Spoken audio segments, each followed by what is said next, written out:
Hey guys, welcome back to another video. It's me, Mysterious Cameraman, and today we're going to be talking about Spider-Man 4: The Cold Day in Hell.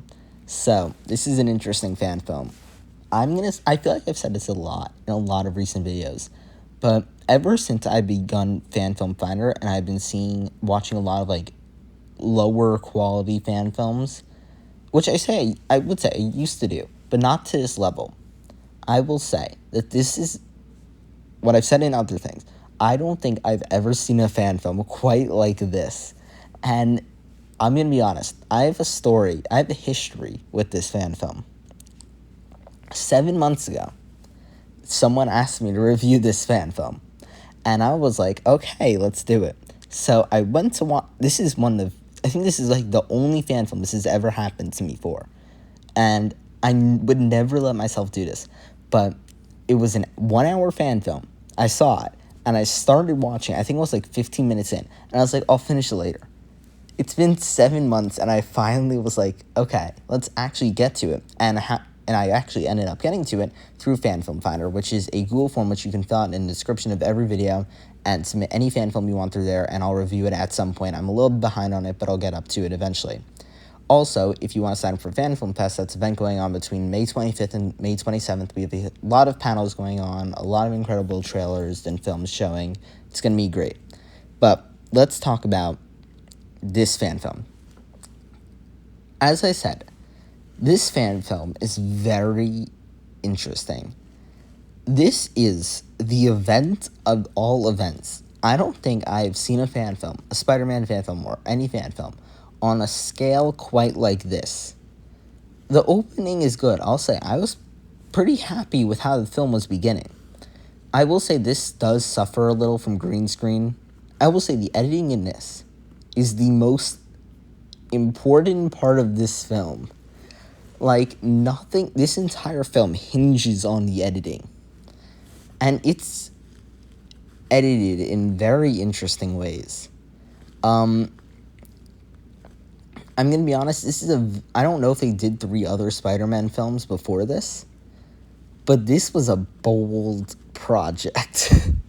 They begin with that multiverse flying thing, and I was like, okay, it's not the best editing, but it's going to get better, right? Some of the editing in the latter parts of this film, one of them's on screen right now. If we talk about what happened, we go from Spider-Man getting bit by a spider in the green screen to him flying through multiverse. Then he goes to the TVA. And I'm like, okay, we're getting a TVA film. I'm happy. Let's have fun with the TVA in a film. And we get Loki.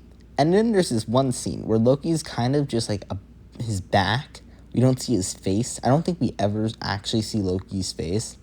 And he's kind of just delivering his lines standing there. And it's very clear that was an edited in thing with the voice lines. And I was like, okay, this is where this film's not making me feel very comfortable with where this is going to go. As it went on, I will say I didn't hate the stuff in the TVA.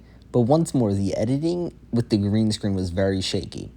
As I have said before in many videos, if you were going to, I'm not opposed to green screen. I think I made the impression that I'm opposed to using green screen. I'm not.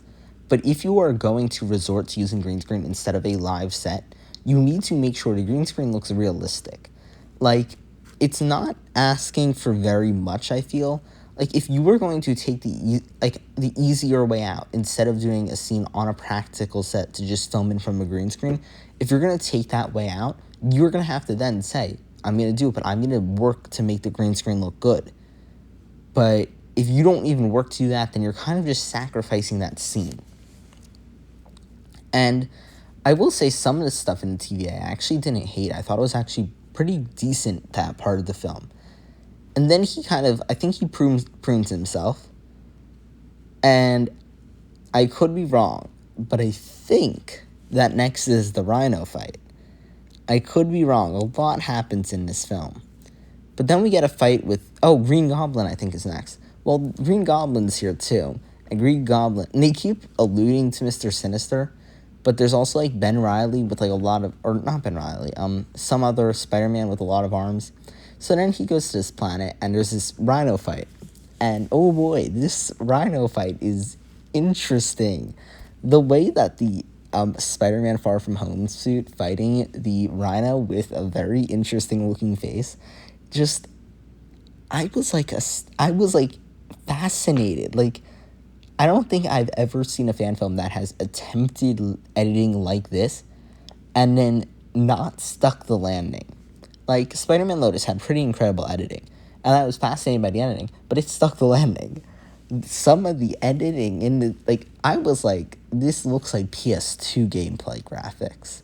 And not in, like, a good way, or, like, it was kind of just, like, I don't know how we got from point A at the beginning of the film to this. And then we get Doctor Strange, I think. I'm gonna be honest, this film was kind of just like a trip. Like, I don't know what happened from when I started watching to when I ended watching. And I just know a lot of random stuff happened in between. I don't know the order of it. I know Matt Murdock showed up at some point, and that was a very interesting scene. Also, there was a scene in TVA when he was about to prune himself, I think, and they were like, 2, 1, and they didn't cut that out. The editing in this film, I think, is probably the funniest part of it. Because if this film was made in a few years or something, and they were like, let's go all out with the editing, this could be a very good and strong fan film. Let's keep moving on. Then there's a scene. I think now we're at Taskmaster and Ghost Rider. And they're in the film, too. They were, like, fighting, I think. And then they go to this weird muddled dimension and then fight a 6-armed something. Oh, and then there's also the Spider-Man pointing meme, and they're like, oh, I have organic web fluid. Does it come out of anywhere else? As I've said, I don't think... This is one of the first fan films I think I've ever watched where I could not tell you what happened from point A to point B. But I could tell you everything that happened in between it, but I could just not tell you how it happened. And it's not like I wasn't paying attention. I was sitting there, glued to the screen. I do not do other things when I'm watching a fan film. And yet, I do not, like, my brain is having trouble comprehending what happened. I don't know, because it's kind of like a random thing for Peter. And then he kind of returns home at the end. But, like, it's kind of like him trying to go through multiverse.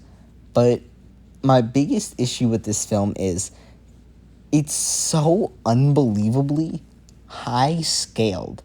Like, even Marvel Studios cannot pull off a film like this. This is like Doctor Strange in the Multiverse of Madness if they actually did a lot of stuff in the multiverse and then failed.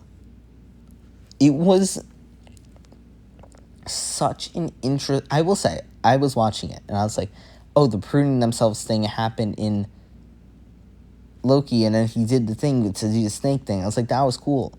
But I was like, how did we get here? I completely forgot. We got X-Men. I completely forgot about that. We had Nightcrawler, we had Cyclops, we had the Sentinels. That was another thing. That looked interesting. That fight was like... I will say, this fan film had potential, but I think that this fan film is completely destroyed by the fact that the editing is... I don't, like, even when I first started fan film reviewing, and it was Spider-Man Prom Night, and it had that swinging scene, I was like, it's not great, but it's not taking away much from the film. The editing is so important to this film that it, like, I don't think I've ever come out of a fan film so disoriented before. And I want to make it clear, I am so excited for Ben Reilly Fear the Dark. I saw the teaser trailer a little bit ago. I haven't seen the official trailer. I'm saving that for a reaction review because I think that's on Fan Film Finder. But as much as I enjoyed watching this fan film, I'm excited to see what they do next because the teaser trailer looks very good. But this felt like like a first time fan film. And they were like, let's just do everything. And I will say, I don't know how they got some of the fight scenes from this. I don't know if they were edited. I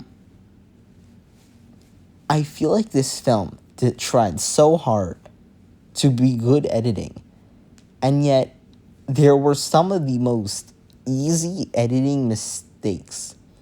Like, if you're going to do this, at least try not to move the camera so you see out of the green screen. Or cut out the people talking, or the people's, like, bodies, or, like, the cameraman's body showing in a few scenes. Like, this was, like, Multiverse of Madness level of crazy. Like, I don't know. Like, this fan film I know that Mirror Brothers Productions, they can do some good stuff. I'm excited for Ben Reilly Fear Dark. Don't get me wrong. I think that they have a lot of potential, but this fan film is not it. They have Loki, Peter Parker, another Peter Parker, Six-Armed Peter Parker, X-Men, Rhino, Daredevil, Taskmaster, Ghost Rider. Like, it's just like, I don't know if they realized during production that this was going to be how this thing turned out.